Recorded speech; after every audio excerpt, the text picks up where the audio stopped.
What is up, everybody? Ethan back today with another beer review, and what I've got this time is Kirin Ichiban Kirin Premium Lager. That's a good look at the can there. I believe this is a Japanese lager, 5% ABV, but it is a product of the US, so I believe at one point it was a Japanese lager, and then it is now brewed by the USA. On the can they say, Kirin Ichiban is the pinnacle in our century-long quest for a beer more perfected, where the finest ingredients meet attention to every detail. And for lagers and pilsners, you do need more attention to detail. It's harder to hide flaws in the beer when it's lighter, lower alcohol, and simpler like lagers and pilsners. And the best buy is March 14th of 2027. Probably can't see that, but well within the freshness date. Very fresh. Let's go ahead and crack it. I don't know if you can tell on camera, but I am sweating. It is hot out here. Glass is getting a little frosty. I had it in the fridge. Let's go ahead and get a pour before this beer warms up too quickly. Look at it there. I bought a single, or this single, at Publix near me for $3. 3 even. And it is a 19.3 ounce can. They call this the stovepipe. It's not a pint can, it's a little more. Pint plus 3 extra ounces, 3.6. Very foamy white head. The appearance looks like a American adjunct lager, a macro. Very foamy 3-finger head.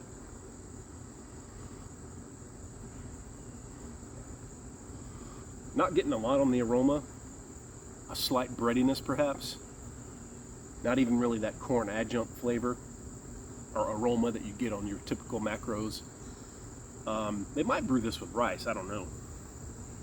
Like a lot of Japanese rice lagers, Budweiser brewed with rice, not corn as an adjunct. Rice is the adjunct or the filler, as opposed to corn. Like I said, very faint nose. I'm not getting a lot on the nose to really speak about, so I'll go ahead and try it. Cheers.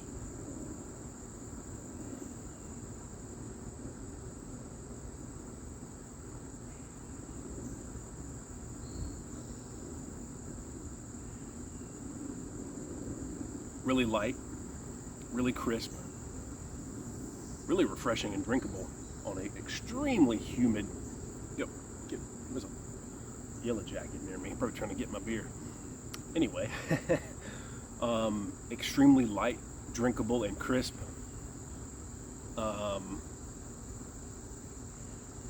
You could pound a bunch of these, really. I've never seen this in a 12-pack or 6-pack near me. I'm sure it gets sold in those varieties, but I saw this single pint or stovepipe can at Publix, and I was like, well, let me try that to review. I've never had Kirin Ichiban that I'm aware. I don't think I've had it. I don't think I have. I may have had it once and forgotten about it, but I certainly never reviewed it. And in the 6 years I've been reviewing beer on YouTube, never reviewed it. So I thought, let's try it. What the heck?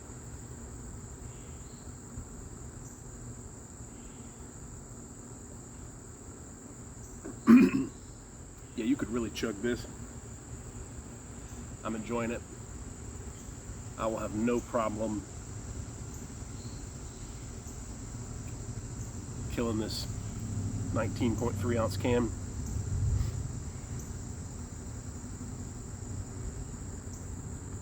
Hear a little bit of thunder in the distance, but it looks like it's moving off that way, off to the southeast, away from me, so I don't think we're going to get stormed on.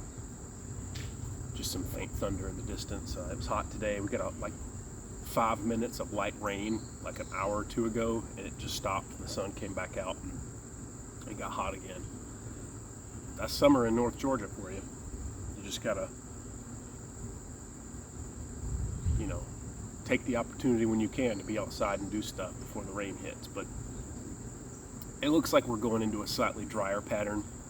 We've been really wet, a lot of storms, a lot of rain the last few weeks, but it looks like we're starting to trend drier as we get deeper into August, which is not unusual, but we do usually have wet summers, but here and there you'll get the dry spells. It looks like we're heading into one. Anyway, you didn't come here for a weather report, you came here for a beer review.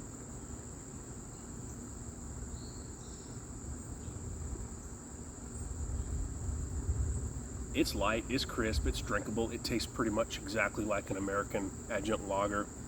Like I said, I'm not 100% sure if this is a Japanese lager.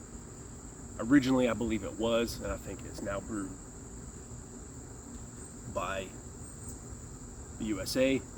I don't know, it could be brewed by one of the, the holy or unholy trinity of beers, however you want to look at it, Bud, Miller, Coors, Molson Coors, Anheuser-Busch.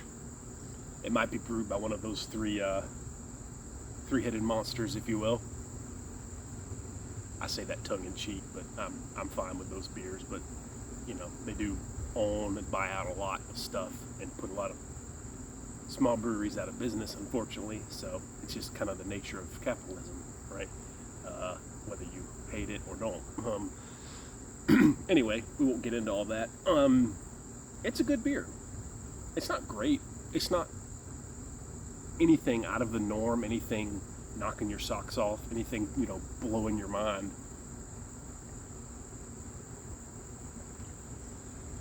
But it's serviceable, right? It's super clean and crisp. There's no funkiness. It doesn't taste as cheap as Bud, Miller, Coors does. It's a little cleaner, a little crisper. No hoppiness to speak of. Low mouthfeel, or light mouthfeel. Low carbonation too.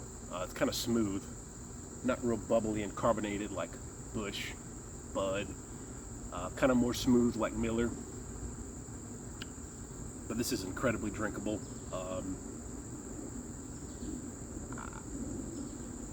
I would assume this kind of tastes like Sapporo.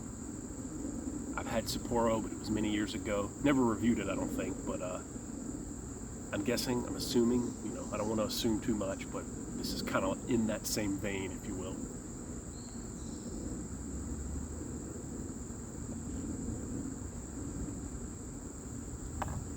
I like it. I'm going to give it a B+, an 88 out of 100. Kirin Ichiban Premium Malt, or Kirin Premium Lager, excuse me. Yeah, 88 out of 100. That'll do it for this beer review. Cheers. Thank you for watching.